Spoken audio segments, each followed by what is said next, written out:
বিশ্ব কিন্তু বর্তমানে কিন্তু অনেক কিন্তু উত্তপ্ত। আর বিশেষ করে দুটি জায়গায় বর্তমানে কিন্তু অনেক সমস্যা। এক হচ্ছে কোথায়?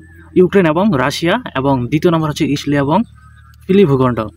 এই যখন অবস্থা, তবে আসলে সামনে কি ঘটতে যাচ্ছে এটা কিন্তু বলা কিন্তু অনেকটাই কিন্তু কঠিন।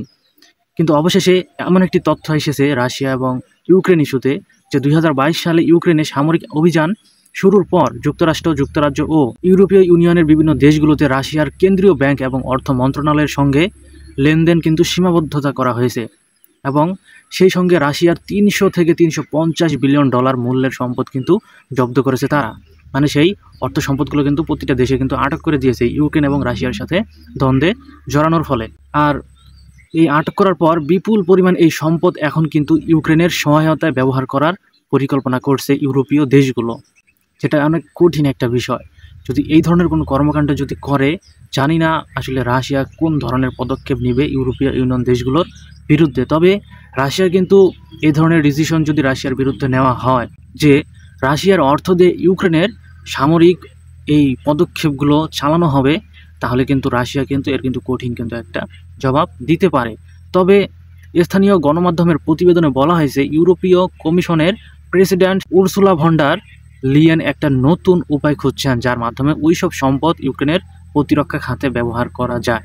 তিনার এই ধরনের পদক্ষেপ এবং এই ধরনের চিন্তা ভাবনা আসলে কতটুকু সুস্বস্তি ফিরে দিতে পারবে রাশিয়া এবং ইউক্রেনের মাঝে, আপনারা অবশ্যই কিছুটা হলেও কমেন্টে বলে যাবেন। কিন্তু আমার যেটা ধারণা, যে এই ধরনের পদক্ষেপ যদি নেওয়া হয়, তাহলে কিন্তু বিষয়টা কিন্তু অনেক কঠিন হয়ে দাঁড়াবে, এবং এটা এমনও হতে পারে যে ইউক্রেনে বর্তমানে রাশিয়ার যে ধরনের পদক্ষেপগুলো নেওয়া আছে, সেটা কিন্তু ক্রমশ আরও কঠিন হয়ে যেতে পারে।